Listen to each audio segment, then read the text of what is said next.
समय की परिस्थितियों को बार बार देख करके एक्सपेरिमेंट करने का काम किया हमारे साथियों। बहुत सारे लोग ये सोचते हैं कि भाई जल्दी बदलाव हो रहा है। बहुत सारे लोग होते हैं सोचते हैं कि पहले क्यों नहीं। ये हमारे पास समय भी है। बहन जी ने जिस एक्सपेरिमेंट के लिए हमें दिशा निर्देश के लिए राज्यों में अपने आदेश को निर्देश को लागू करने के लिए भेजा है हमारे साथियों, उसको पूरी तरह से लागू करवाना ये इस पूरी टीम का काम है सम्मानित साथियों। और प्रदेश अध्यक्ष वो उसके अपने पितृ जिसको बोलते हैं पितृपक्ष माँ बाप जब चले जाते हैं, कुछ लोग उनसे भी खुश नहीं। निंदा चुगली एक हिस्सा है सम्मानित साथियों, और ही रहेगी तब तक ये चीजें चलती रहेगी। और जिस व्यक्ति ने अपनी निंदा चुगली सुन करके उस पर ध्यान दिया, उससे विचलित हो गया, वो फिर अपने टारगेट से भटकने का काम करता है सम्मानित साथियों। बहुत सारी चीजें उठा पटक में आप लोगों की बड़ी अच्छी मीटिंग है ये सम्मानित साथियों, और बहुत लोग इसमें आए थे। मैं समझता हूं कि जब मीटिंग बड़ी होने लगे तो समझ लो कुछ बड़ा करने जा रहे हैं आप लोग, उत्साह आपके अंदर है। एक बार भगवान बुद्ध अपने रास्ते पर चले जा रहे थे भिक्षा के लिए, और उन्होंने चलते चलते एक जगह रुके। उन्होंने दरवाजा खटखटाया, उनको पता नहीं कौन सिरफिरा लोग था जिसका दरवाजा खटखटाने को मिला। उन्होंने उनको गालियां देनी शुरू कर दी, और गाली भी बड़ी खराब गाली उनको दी। और भगवान बुद्ध उनको देखते रहे, कुछ नहीं बोले, और देख करके फिर आगे चलने लगे।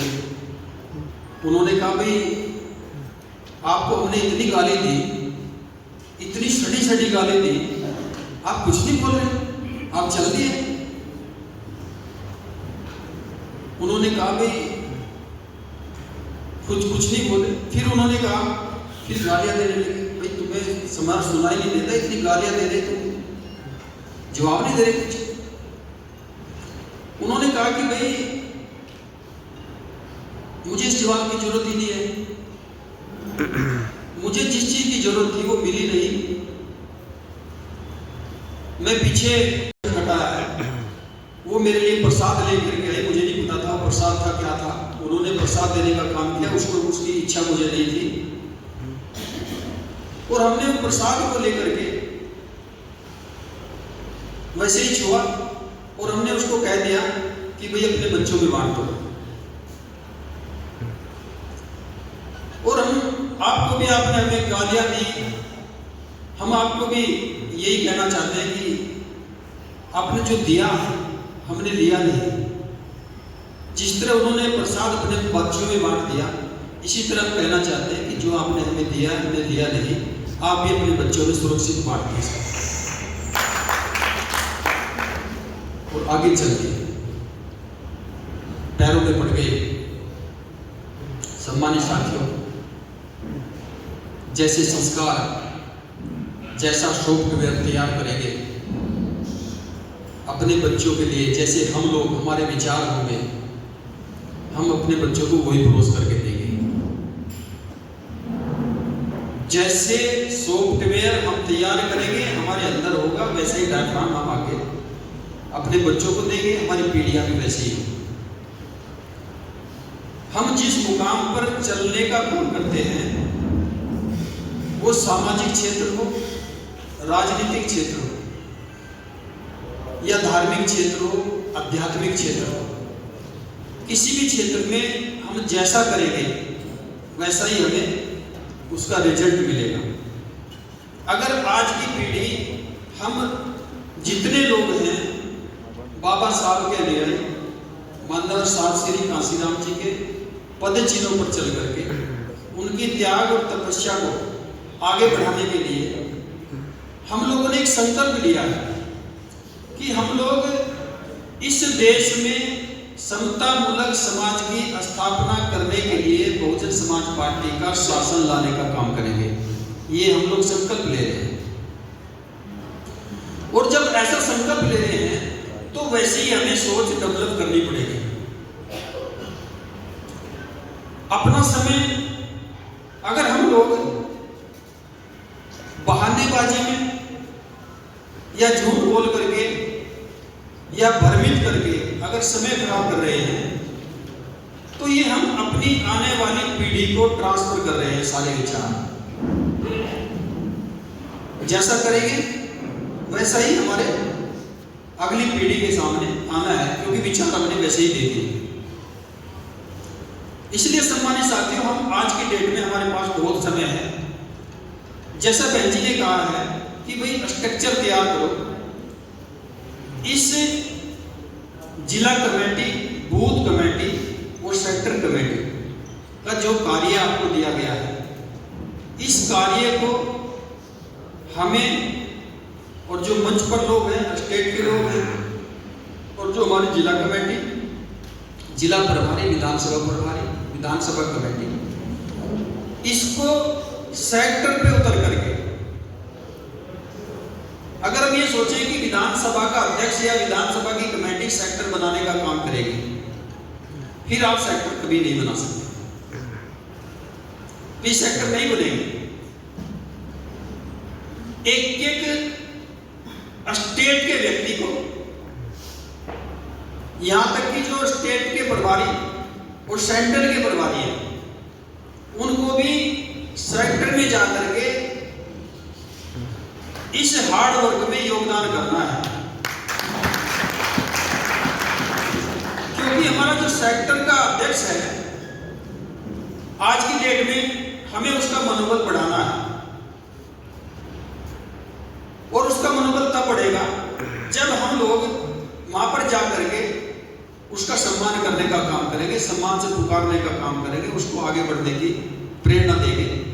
सम्मानित साथियों, असली चाबी वही है। अगर सत्ता की कोई चाबी है, वो हमारे सेक्टर का अध्यक्ष और बूथ का अध्यक्ष है। अगर वो हमने तैयार कर लिया, क्योंकि जब आप मकान बनाते हैं, मकान से छोटा मेन गेट, ताला, और ताले से छोटी चाबी। जब एक चाबी इतने बड़े मकान को खोल सकती है, तो छोटा कार्यकर्ता बहुत कुछ कर सकता है। उसको हम छोटा कार्यकर्ता समझ रहे हैं, लेकिन असली सरकार वही है। सरकार अगर बनाएगा तो सेक्टर का और बूथ का कार्यकर्ता बनाएगा। बहन जी के निर्देशन में देखिए, हम बताएं आपको सम्मानित साथियों कि बाबा साहब ने जो डिग्रियां ली हैं, उन डिग्रियों की बाबा साहब को जरूरत नहीं थी। वो डिग्रियां जो ली हैं, उनकी जरूरत बाबा साहब को नहीं थी, उनकी जरूरत हमें थी। उन्होंने, अगर उनको जरूरत होती डिग्री की, तो 1 डिग्री या 2 डिग्री लेने का काम करते हैं। हमारे बच्चे या हम लोग अपने बच्चों को अगर कोई डिग्री दिलाने का काम करते हैं, तो हमारा एक मकसद होता है, एक टारगेट होता है कि हम डॉक्टर की डिग्री दिला दें या इंजीनियर की डिग्री दिला दें, या कोई भी, यानी हम किसी तरह की भी हम लोग कोई भी सोच बनाएं, वो एक टारगेट होता है हमारा कि मेरा बच्चा डॉक्टर बने या इंजीनियर बने या किसी भी लाइन में जाए।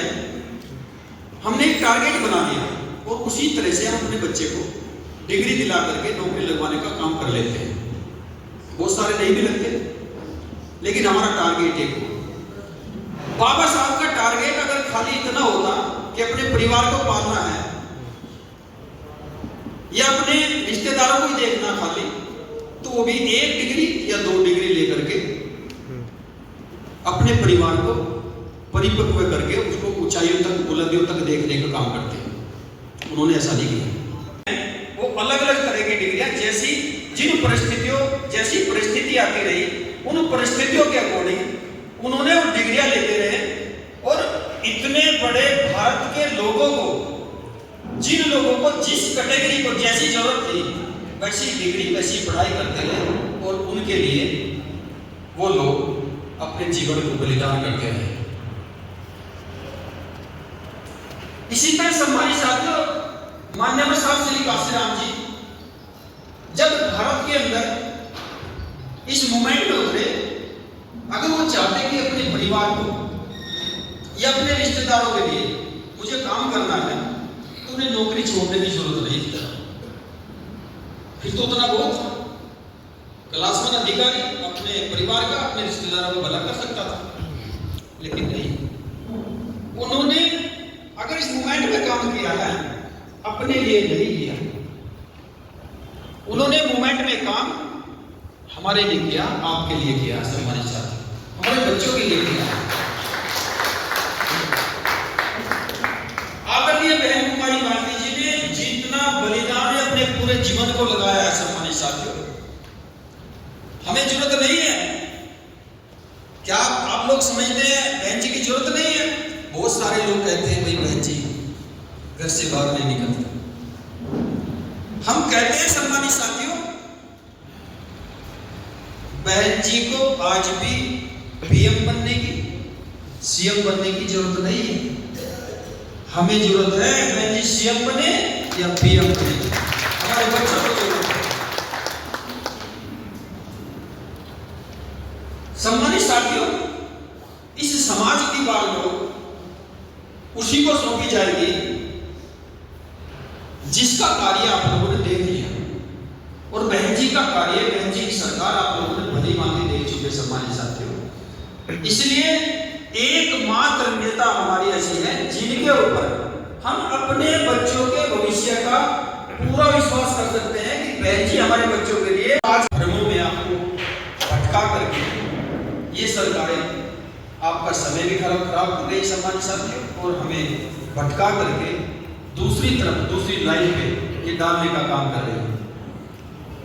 पहले इन्होंने शुरू में 2015 में राम मंदिर के खिलाफ नहीं है सम्मानित साथियों। हम लोग नास्तिक नहीं हैं कि हम किसी के खिलाफ हो जाएं, हम लोग आस्तिक भी नहीं हैं किसी हम धार्मिक चीजों में या किसका तथ्य ही नहीं है उसमें विश्वास करने लगे। हम लोग आस्तिक नहीं हैं, नास्तिक नहीं हैं, लेकिन लोग वास्तविक हैं। हम वास्तविक चीजों पे, बुनियादी तत्वों पे विश्वास करने वाले लोग हैं, और उसी सिस्टम पे समतामूलक समाज की स्थापना करने के लिए बहन जी ने अपनी सरकारों में काम किया है। उस मुद्दे को जाकर के रखा। फिर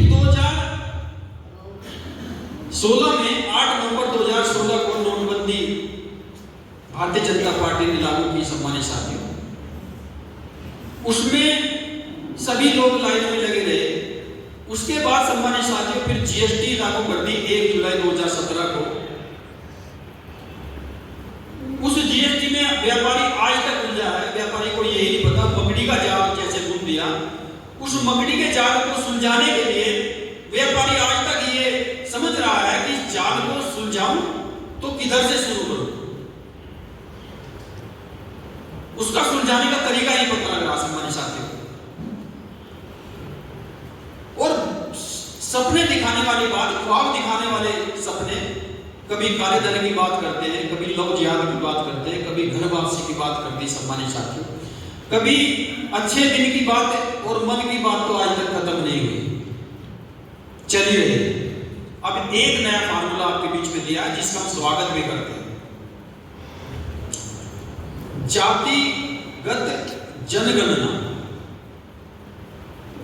बहुजन समाज पार्टी की राष्ट्रीय अध्यक्ष आदरणीय बहन कुमारी भारती जी ने बोल भी दिया, ट्वीट भी किया है कि हम इसका स्वागत करते हैं, क्योंकि कांग्रेस ने बहुत दिनों से ये अटका के रखा था और कांग्रेस उसका अंजाम भी भुगत रही है। लेकिन नियत साफ इस सरकार की भी नहीं है। उन्होंने जिस तरह से ये जनगणना कराने का फार्मूला तो दिया है, उन्होंने इसको पास कराने का, इसको लागू कराने का घोषणा भी कर दी सम्मानित साथियों, लेकिन इसके पीछे भी कुछ न कुछ राज है। जैसे आप लोगों ने एक NRC चला था, CAA चला था, इन्होंने पास किया था, सिटीजन अमेंडमेंट एक्ट CAA, इन्होंने लागू किया था, पहले पास भी किया था सम्मानित साथियों, बीच में ब्रेक दे दिया गया।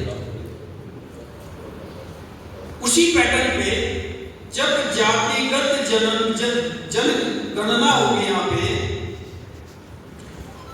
उसमें कई तरह के कॉलम दे गए, इसके पीछे बहुत कुछ निकल करके आएगा।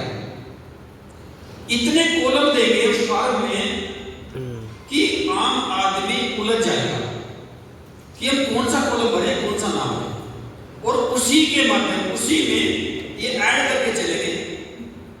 NRC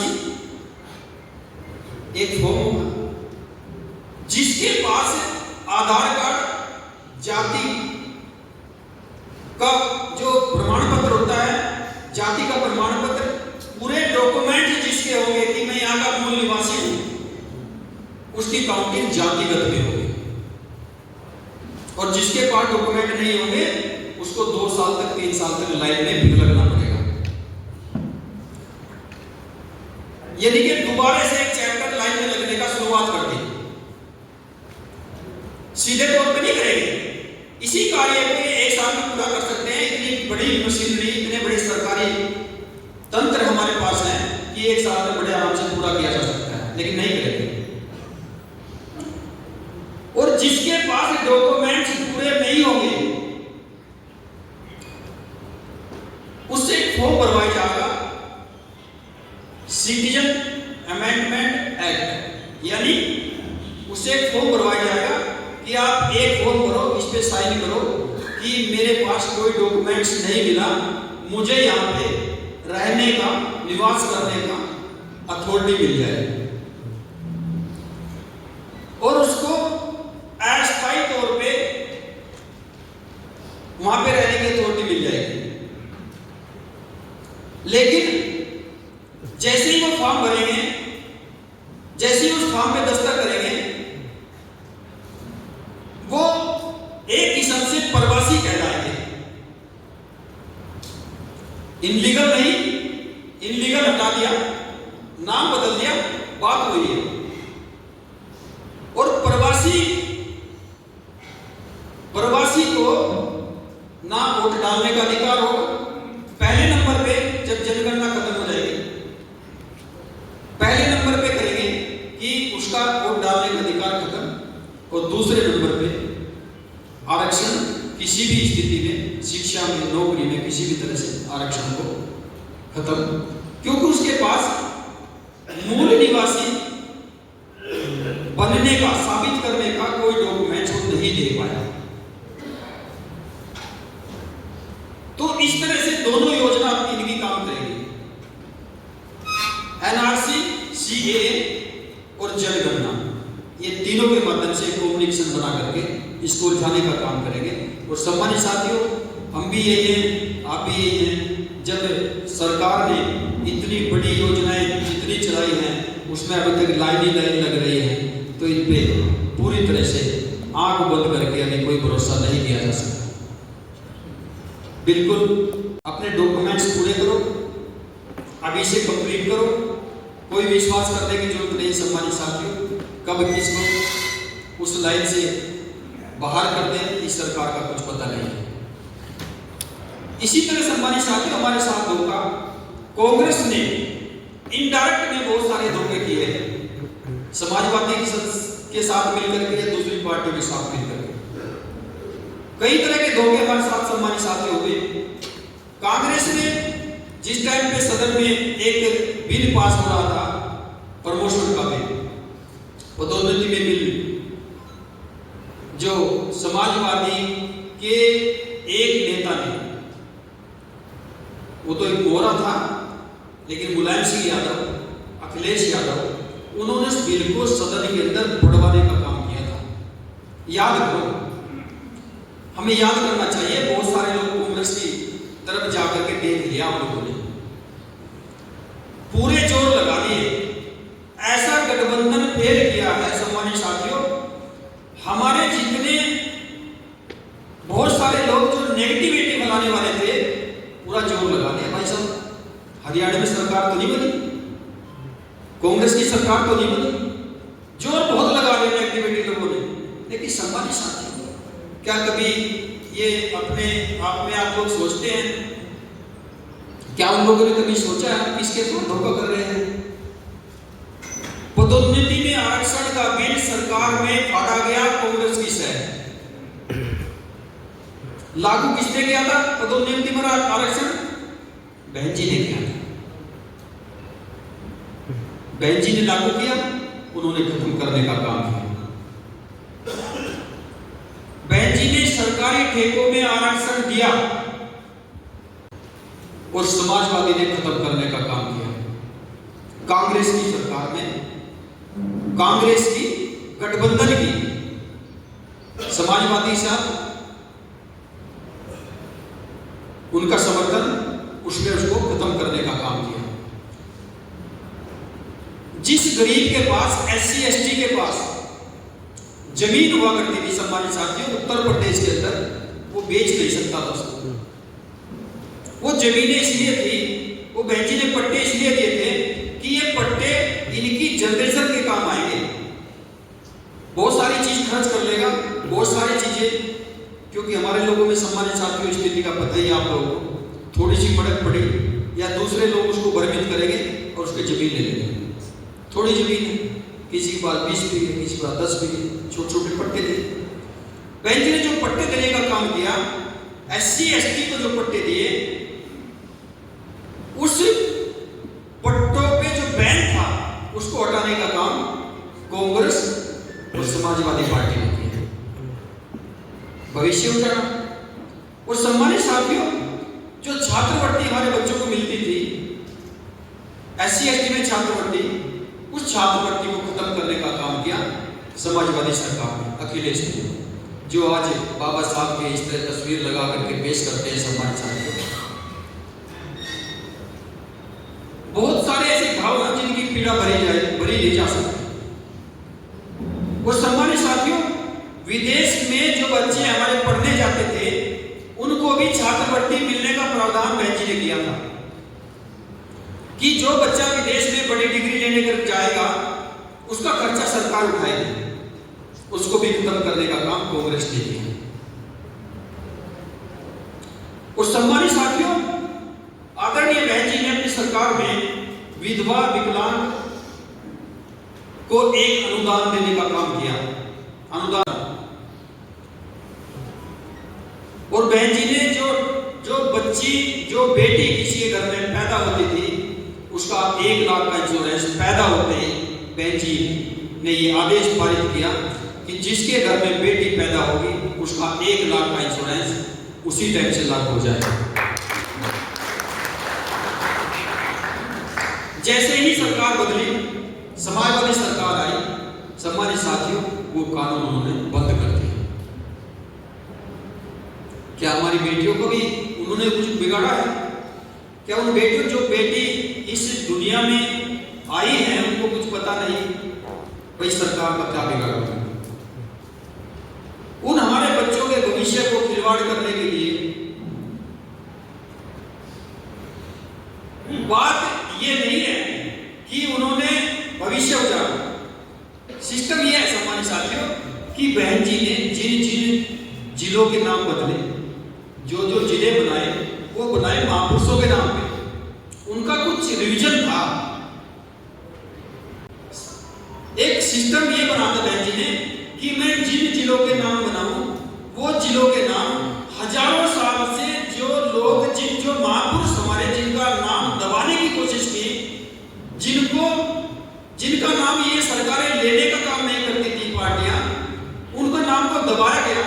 बहन जी ने उनके नाम को अग्रणी भूमि में ला करके सम्मानित साथियों, किसी के नाम पे मेडिकल बनाए, किसी के नाम पे जिले बनाए, किसी के नाम पे हॉस्पिटल बनाए, किसी के नाम पे कॉलेज बनाए। इस तरह से अपने महापुरुषों का नाम प्रसिद्ध करने का काम किया, किसी के नाम पे पार्क बनाए।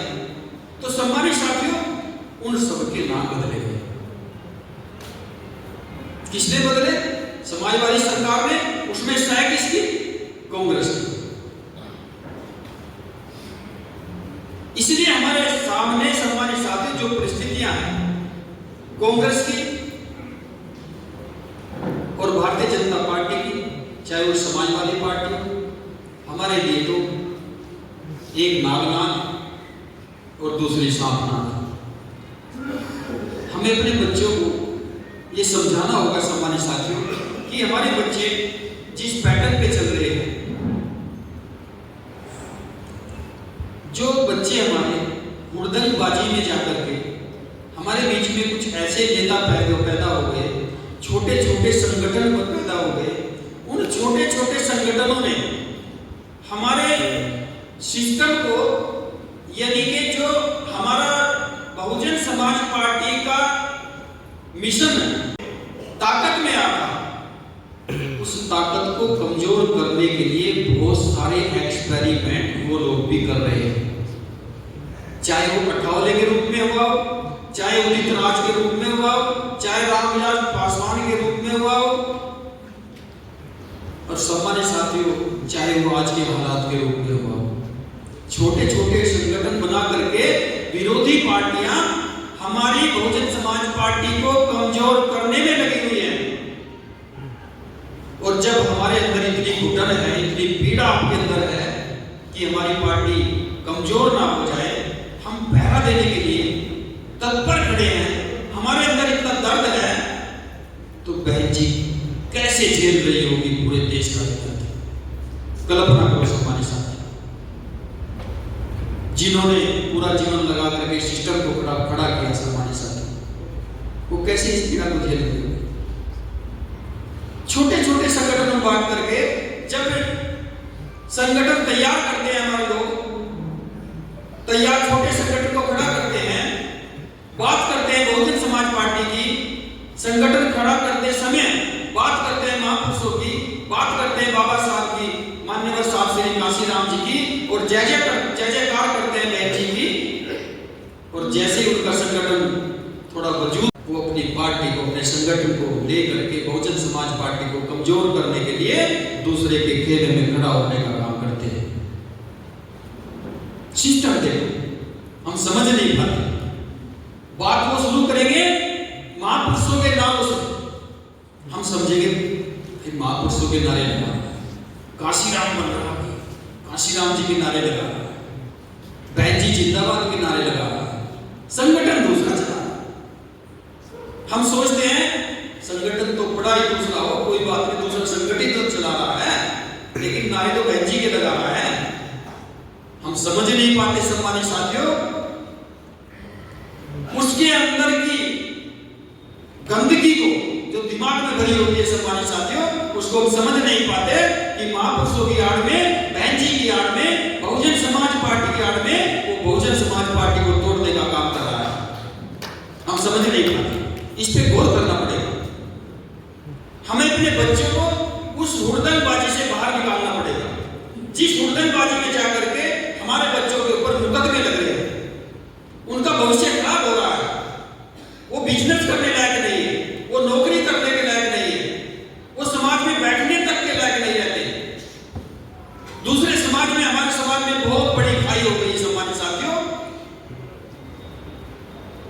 ऐसी सोसाइटी उन्होंने अडॉप्ट कर ली और हुड़दंगबाजी को ही मिशन समझने लगे।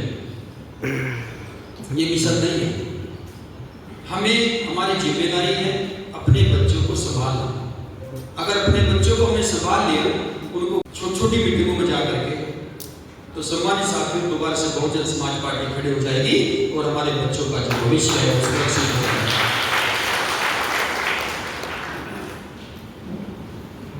और सम्मानित साथियों, अगर आपने बलिदान ना किया तो अगली पीढ़ी को आप ये समझ ले, अगली पीढ़ी को आप तैयार कर रहे हैं बलिदान के लिए, लेकिन हमें ये नहीं पता वो बलिदान किस दिशा में करेगा, उसकी दिशा क्या होगी, वो गलत दिशा में जाएगा या सही दिशा में जाएगा। इसलिए ये बलिदान हम अपने रहते रहते करें। हमें आज की डेट में अपने बच्चों को भविष्य बचाना। इसलिए सम्मानित साथियों, ज्यादा न कहते हुए मैं अपनी बात को इसी आशा और विश्वास के साथ खत्म करूंगा कि कांग्रेस को अगर खत्म करने का, कांग्रेस को खत्म करने की वो है बहुजन समाज।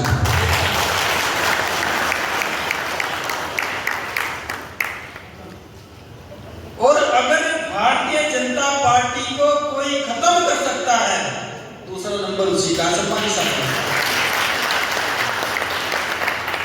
इसलिए घबराने की जरूरत नहीं है।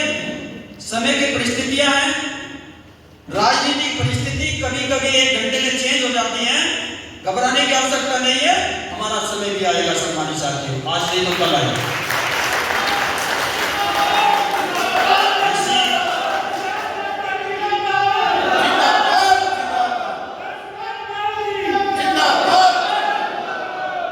इसी आशा और विश्वास के साथ कि आप लोग सम्मानित साथियों अपना कारोबार छोड़ करके इस मिशन में आप लोग अपना योगदान दे रहे हैं, अपने जीवन का बलिदान कर रहे हैं, तो सोच भी पॉजिटिव रखते हुए अगर कहीं कोई हमारा भाई गलत लाइन पे है नहीं, उसको समझाने का काम करें, समझा करके मिशन में दिया। मंचासीन सभी पदाधिकारी और आपका सबका बार बार धन्यवाद करते, दीदी का धन्यवाद करते मैं अपनी बात और बहुत बहुत आभारी हूँ मैं जिला पानीपत का, तमाम यूनिट का, जिला के अध्यक्ष भाई भूल कुमार का, वेल मैनेजमेंट सबका। यहाँ एक बार आप लोग जोरदार नारे खड़े होकर के लगाएंगे मेरे साथ और एहसास कराएंगे कि हम किसी से कम